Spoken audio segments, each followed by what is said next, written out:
First question பாருங்க. Exercise 2.5ல first question வந்து 625 இருக்குமா. ஸோ அதாவது என்ன சொல்லியிருக்காங்க, write the following in the form of 5 power n. நம்ம வந்து 5 பவர் nங்கிற மாதிரி ஃபார்மேட்ல நம்ம எழுதணும். சரியா? இப்போ 625 பாருங்க. இதை வந்து நம்ம 5 டேபிள்ல ஃபேக்டரைஸ் பண்ணணும். 1 5 5 பேலன்ஸ் பண்ண நீங்க பண்ணும்போது நமக்கு 5 2 10 125 into 5 625 வருமா. ஸோ மறுபடியும் இப்போ 5ல பண்ணும்போது 25 வருமா. ஸோ நமக்கு பாருங்க எத்தனை 4 5 இருக்கு பாருங்க. 1 2 3 4 5s இருக்கு. அப்போ 625 is equal to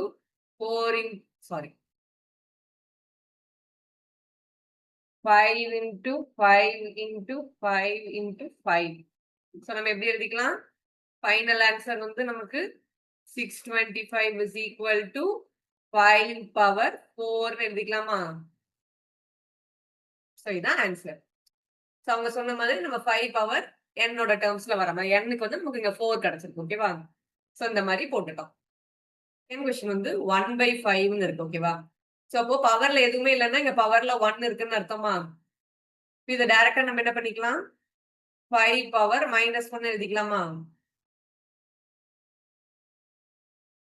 ஸோ அவ்வளவுதான். 1/5 is equal to 5 பவர் -1. இதுதான் ஃபைனல் ஆன்சர் நமக்கு. ஓகேவா. நெக்ஸ்ட் கொஸ்டின் பார்க்கலாமா. நெக்ஸ்ட் சப்டிவிஷன் தேர்ட் ஒன் வந்து நமக்கு ரூட் ஸ்கொயர் ரூட் ஆஃப் 5ன்னு இருக்கு. சரியா. எப்பவுமே இந்த ரூட்னு வந்துருச்சுன்னா இது எப்படி எழுதிக்கலாம், நம்ம பவர்ல அந்த உள்ள இருக்க அந்த ரேடிகண்டோட பவர்ல வந்து நம்ம 1/n எழுதுவோமா. இப்போ ஸ்கொயர் ரூட்னா இங்க 2 இருக்கிறதா இருக்கும். ஓகேவா. செகண்ட் கொஸ்டின் 8 இருக்கு. ஓகேவா. ஸோ நம்ம வந்து இதை 4 பவர் n எழுதும். அப்போ வந்து நம்ம 8 4 டேபிள்ல ஃபேக்டரைஸ் பண்ணி பார்ப்போமா. அப்போ நமக்கு வந்து 4 into 2 மட்டும்தான் கிடைக்குது. அப்போ 8 is equal to 4 into 2ன்னு வருது. இப்போ நம்ம இதை எப்படி எழுத முடியும், பவர் வந்து 4 பவர் nங்கிற மாதிரி நம்ம கொண்டு வரணும். ஸோ இப்போ பாருங்க, இப்போ 2ங்கிறத நம்ம வந்து ரூட் ஆஃப் 4ன்னு எழுதலாமா. 4 into ரூட் ஆஃப் 4ன்னு எழுதிக்கலாமா. இப்போ 2 ஸ்கொயர் தான் 4 வருது நமக்கு. அப்போ வந்து இந்த ஸ்கொயரை வந்து நம்ம இந்த சைடு எடுத்துட்டு வரும்போது நமக்கு ரூட் வருமா. 2 is equal to root of 4ன்னு இருக்குமா. ஸோ அதனாலதான் நம்ம இந்த இடத்துல 2க்கு பதிலா ரூட் 4ன்னு எழுதியிருக்கோம். சரியா.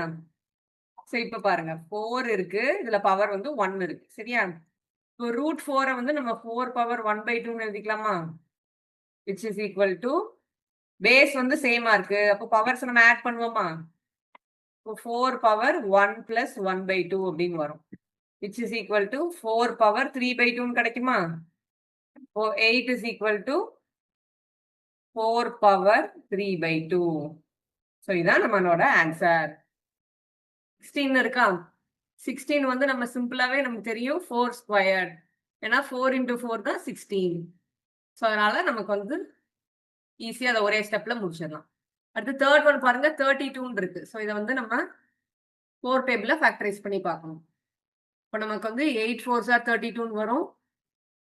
2 4 ஒரு 2ன்னு வரும். ஓகேவா. அப்போ நம்ம வந்து 32வை 4 ஸ்கொயர் இன்டூ 2ன்னு எழுதிக்கலாமா. அப்போ 4 ஸ்கொயருக்கு அண்ட் 2வை வந்து நம்ம ரூட் 4ன்னு எழுதிக்கலாம். ஸோ அடுத்து பாருங்க, அடுத்து என்ன வரும், 4 பவர் 2 plus 1/2ன்னு வருமா. ஏன்னா நம்ம ஸ்கொயர் ரூட்டை வந்து பவர்ல 1/2ன்னு எழுதிக்கிறோம். ஸோ அப்போ ஃபைனலா நம்ம இதை உள்ள கிராஸ் மல்டிப்ளை பண்ணி ஆட் பண்ணோம்னா 32 வந்து நம்ம 4 பவர் 5/2ன்னு எழுதிக்கலாம். சரி, கொஸ்டின் பாருங்க. Find the value of first one வந்து 49 பவர் 1/2 அப்படின்னு கொடுத்துருக்காங்கம்மா. ஸோ இப்போ இதை நம்ம வந்து எப்படி எழுதலாம், ரூட் ஆஃப் 49 எழுதலாமா. Square root of 49 எழுதுவோமா.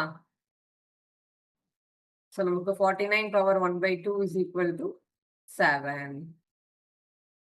சரி, அடுத்த செகண்ட் ஒன் பாருங்க. 243 பவர்ல 2/5ன்னு இருக்கு. சரி, இப்போ வந்து 243 வந்து எத்தனை ரூட்ல இருக்கு, 5th ரூட்ல இருக்கு.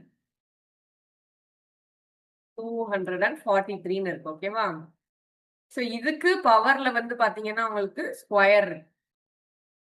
ஸோ அதான 2/243 பவர்ல 2/5 இதானே அர்த்தம் நமக்கு. இங்க 1/n இருக்கிறது தானே நம்ம வந்து எப்பவுமே இண்டெக்ஸ் ஆஃப் த ரூட்னு சொல்லுவோம்ல நம்ம. அதனால இங்க வந்து 5th ரூட்ல இருக்கு. சரியா? ஸோ வந்து இப்ப பாருங்க அடுத்து வந்து என்ன பண்ணலாம். இப்ப இந்த 243 எதோட பவர் 5 வந்தா 243 வரும்னு பார்க்கணும். 5th ரூட் அப்படியே இருக்கு. 3/5 போடும்போது நமக்கு 243 கிடைக்கும். ஓகேவா? ஸோ அப்ப நம்ம என்ன பண்ணிக்கிறோம், இதோட ஹோல் ஸ்கொயர் இருக்கிறது அது அப்படியே வச்சுக்கிறோம். இப்ப பாருங்க இந்த 5th ரூட்டும் பவர்ல 5 இருக்கிறதும் கேன்சல் அவுட் ஆயிடுமா?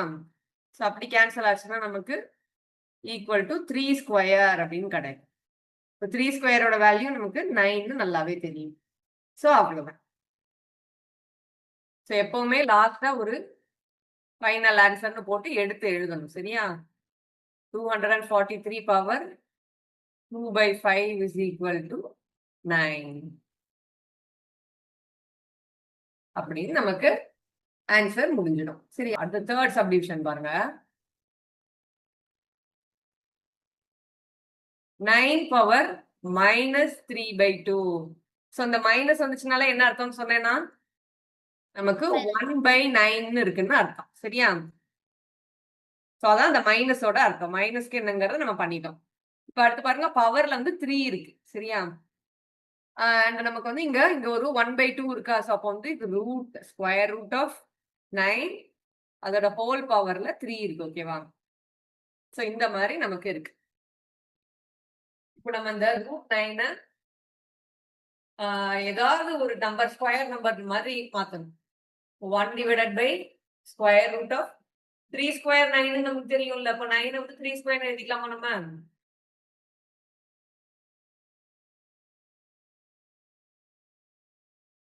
ஓகேமா. ஸோ அப்போ இந்த ஸ்கொயர் ரூட்டும் ஸ்கொயரும் கேன்சல் ஆயிடும். Which is equal to 1 divided by 3 cube அப்படின்னு இருக்கும். ஸோ 3 கியூபோட வேல்யூ நமக்கு 3 3s are 9, 9 3s are 27 தெரியுமா? ஸோ அவ்வளவுதான். இதான் final answer. 9 power 3/2 is equal to 1 divided by 27. சரி, 4th சப்டிவிஷன் பார்க்கலாமா?